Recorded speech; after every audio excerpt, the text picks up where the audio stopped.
was a kid, one of my heroes was a guy named Bob Riggle, because he had a car that could do something nobody else's car could do.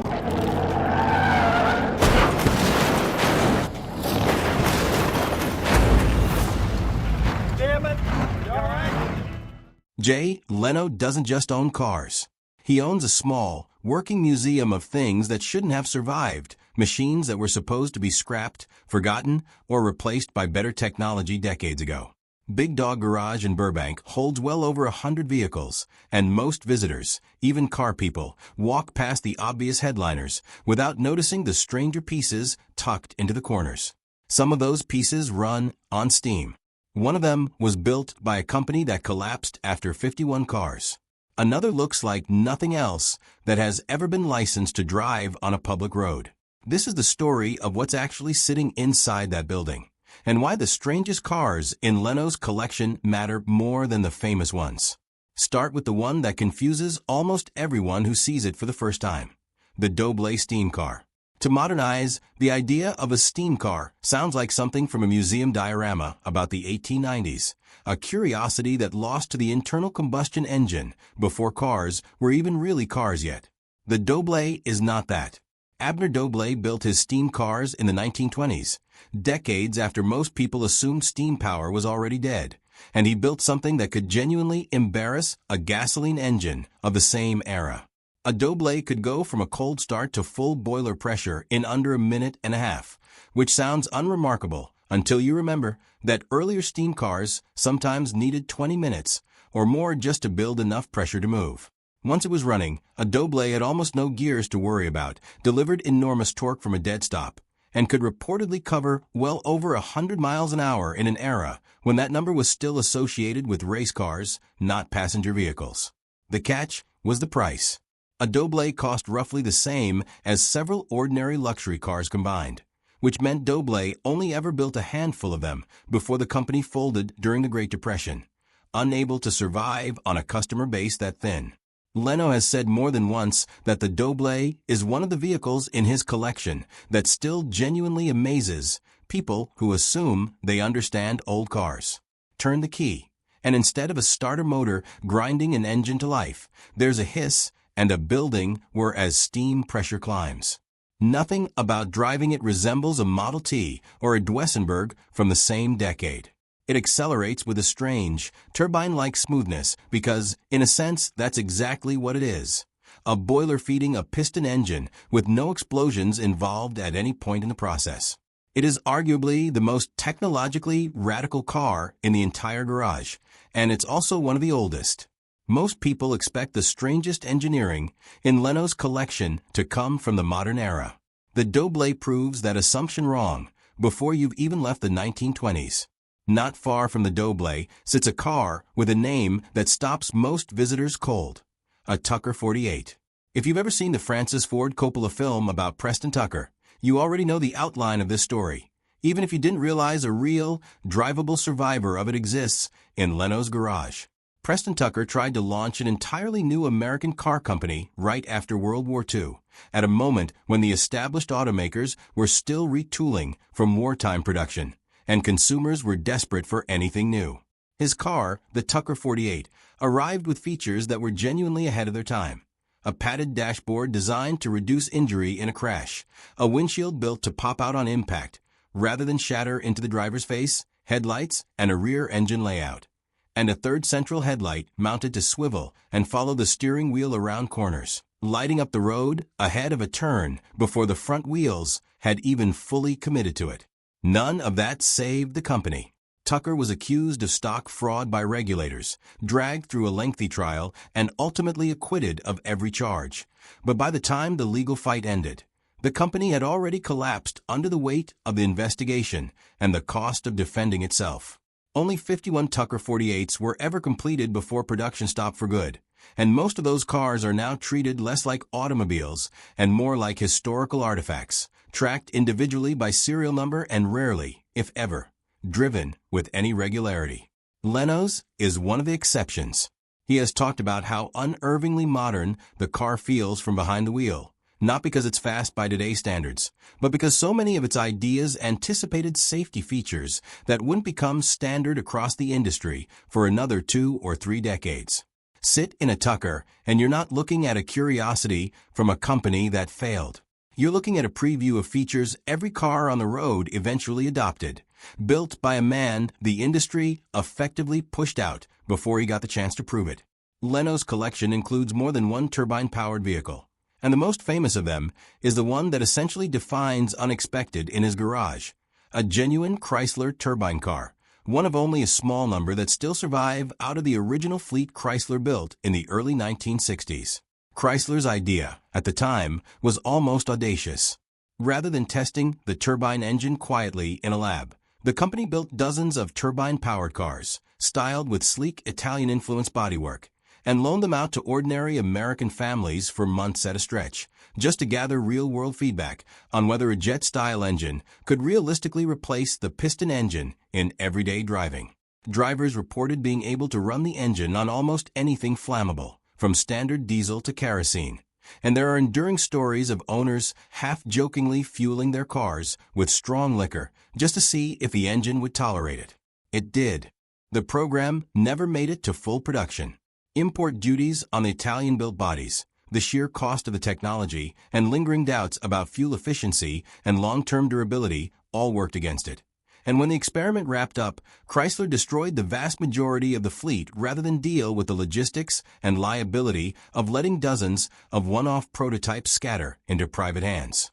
A small handful escaped destruction, and fewer still remain capable of actually running under their own power today. Leno's example is one of those survivors, and by his own account, keeping a 60-year-old jet-adjacent engine alive is not a simple hobby mechanic job. Parts don't exist on any shelf. Specialized turbine technicians are almost as rare as the cars themselves, and any serious repair means tracking down people who worked on the original program decades ago, if they can be found at all. Start the engine, though, and the sound answers every question about why Leno bothers. It doesn't rumble like a V8. It spools, rising in pitch the way a small aircraft does on a runway, right up until it settles into a smooth, high-frequency hum that sounds fundamentally wrong coming from something with 4 wheels and a trunk. Among the modern supercars in Leno's collection, one machine tends to draw the kind of hushed reaction usually reserved for fine art, a McLaren F1, one of the road-going descendants of the car that famously won its class outright at Le Mans in the mid-1990s, despite never being designed as a dedicated race car in the first place. The McLaren F1's engineering choices still sound almost reckless by modern standards. Designer Gordon Murray insisted on a 3-seat layout with the driver positioned in the center of the car, ahead of and between the 2 passenger seats, purely because it offered better visibility and a more natural steering position than any conventional layout could. The engine bay was lined with real gold foil, chosen not for luxury, but because gold reflects heat more efficiently than almost any other readily available material, and Murray wanted the best heat shielding physics could offer regardless of cost. The car had no power steering, no traction control, no anti-lock brakes in some configurations, and virtually none of the electronic safety nets that define modern performance cars, because Murray built it around the idea that the driver, not the computer, should be fully responsible for the machine. Only just over 100 F1s were ever built across all variants, and the car held the record for the fastest naturally aspirated production car for years after its debut. A record that stood so long partly because so few manufacturers were willing to build something this uncompromising ever again. Owning one isn't really about bragging rights, at least not for Leno. He's spoken about how much he respects a car built with almost no concessions to comfort, marketing, or mass appeal, a machine that exists purely because a small team of engineers were given the freedom to build exactly what they believed was correct, regardless of what the market wanted. Step further back in time, and Leno's garage holds a Duesenberg, one of the definitive American luxury cars of the pre-war era, and a name that, even among car enthusiasts, has faded further from public memory than its historical importance deserves. Duesenberg built cars for people who had essentially unlimited money and wanted everyone to know it. The Model J and its supercharged SJ variant were engineered with straight-eight engines capable of producing far more horsepower than virtually anything else on American roads at the time, wrapped in coachwork built individually to each buyer's specification, since Duesenberg sold rolling chassis and left the actual bodywork to outside coach builders. A Duesenberg buyer in the 1930s wasn't just purchasing a car. They were commissioning one, choosing paint, upholstery, and body style the way a wealthy client might commission a custom yacht. The Great Depression ended the party quickly. A car built for people with essentially unlimited disposable income had almost no market left once that income evaporated for even the wealthiest Americans. And Duesenberg, the company, didn't survive the decade. What's left today are a few hundred surviving examples scattered across museums and private collections, each one treated as a piece of American industrial art as much as a functioning automobile. Leno's example still runs, still drives, and still draws a crowd every single time it leaves the garage, a reminder of an era when American manufacturing wasn't just competing with European luxury brands, it was occasionally beating them outright. Chrysler's turbine experiment wasn't the only attempt to put a jet-style engine into a road car, and the second attempt sits just a short walk from the first inside Leno's garage, a purpose-built machine called the EcoJet, developed decades after Chrysler quietly shelved its own turbine program. The EcoJet started as an idea Leno worked through with his longtime chief mechanic, eventually pitched to General Motors' design team, who took the concept and, in a remarkably short window, turned it into a real, drivable shape built around a modified Corvette chassis. Instead of a traditional piston engine, the EcoJet uses a genuine helicopter turbine, the same basic type used to power certain rescue and utility helicopters, generating serious horsepower while running primarily on biodiesel, with a small separate tank of jet fuel reserved just for getting the engine started before it switches over. On paper, the car is capable of speeds most street-legal vehicles never approach, but in practice it exists mostly as a rolling proof of concept, a demonstration that turbine power could still deliver genuine performance long after the industry had written the technology off as a dead end. Put the EcoJet next to the original Chrysler turbine car, separated by roughly 4 decades of engineering, and you get 2 very different generations of engineers independently arriving at the same conclusion. A jet engine in a road car is possible. It's just never going to be practical enough to replace the piston engine at scale. Almost nobody outside serious car enthusiasts realizes Leno's garage holds not 1 but 2 separate attempts at solving the same strange problem, built a generation apart. Tucked among the European classics is a Bugatti, a name most people recognize today primarily through modern hypercar headlines, without realizing the brand's roots go back to some of the most technically obsessive engineering of the early 20th century. Ettore Bugatti built cars less like a businessman and more like an artist who happened to work in metal, insisting on details most manufacturers of his era considered irrelevant. Bugatti engines were famously over-engineered for their time, with intricate machined components that prioritized precision and beauty in equal measure, sometimes to the detriment of practicality or cost. The company built some of the most dominant race cars of the interwar period, and its road cars carried the same obsessive engineering into vehicles wealthy private owners could actually drive on public roads, at a time when the line between race car and road car was far blurrier than it is today. Bugatti's fortunes collapsed alongside much of the European luxury car market through the economic upheaval of the 1930s and the devastation of the Second World War, and the original company effectively ceased meaningful production for decades before the name was eventually revived by new ownership. The pre-war cars that survive today are treated as rolling sculptures as much as machines, and Leno's example is no exception, a reminder that the brand's reputation for uncompromising engineering obsession didn't start with a modern Veyron or Chiron. It started nearly a century earlier, with a perfectionist who reportedly rejected finished parts for the smallest visual imperfections, regardless of whether those imperfections had any effect on performance at all. Perhaps the most quietly surprising vehicle in the entire collection isn't a supercar or a turbine experiment at all. It's a Baker Electric, a car built at the very beginning of the 20th century, back when electric vehicles weren't a futuristic alternative to gasoline power. They were, for a brief window, arguably the more practical choice. In the earliest years of the automobile, gasoline engines required hand cranking to start, a process that was physically demanding and occasionally dangerous, and produced noise, vibration, and exhaust that many buyers found genuinely unpleasant. Electric cars, like the Baker, offered none of those downsides.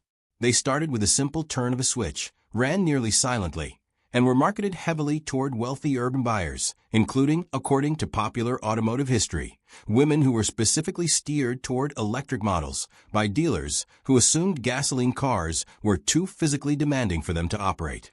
Limited range and the slow spread of charging infrastructure eventually doomed the electric car of that era, as gasoline stations spread faster than charging stations ever could, and the internal combustion engine settled into the dominant position it would hold for the next century. Leno's Baker Electric is a working reminder that the entire premise of the modern electric vehicle revolution isn't actually new.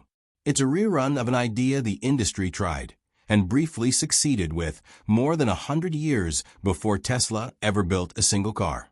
Drive it today, and the experience is almost eerily familiar to anyone who has driven a modern EV.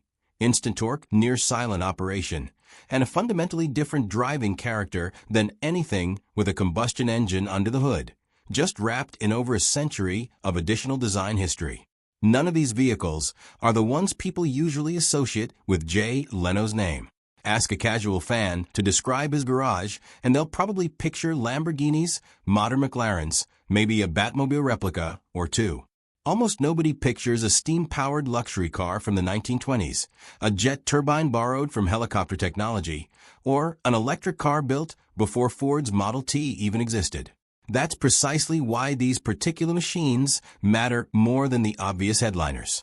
Leno has said in various interviews over the years that what actually interests him about a car isn't necessarily its price tag or its badge.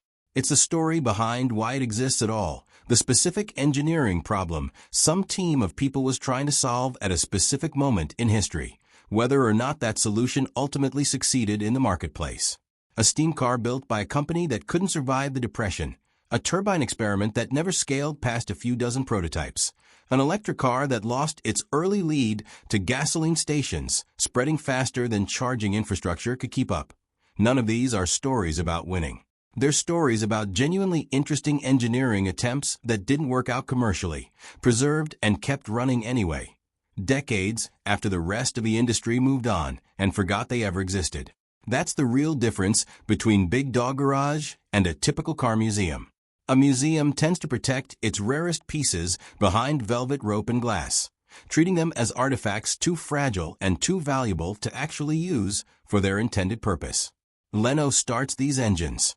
He drives the steam car, spools up the turbines, and takes a 60-year-old Tucker out onto real roads, treating machines that most collectors would consider too precious to risk exactly the way their original engineers always intended them to be treated, as vehicles built to be driven, not simply admired from a distance.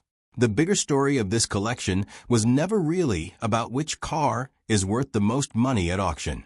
It's about how many genuinely remarkable pieces of engineering history can sit in plain sight inside one working garage for years at a stretch before most people watching even realize what they're actually looking at. If you had to guess which of these machines you'd walk straight past without a second glance, which one would it be?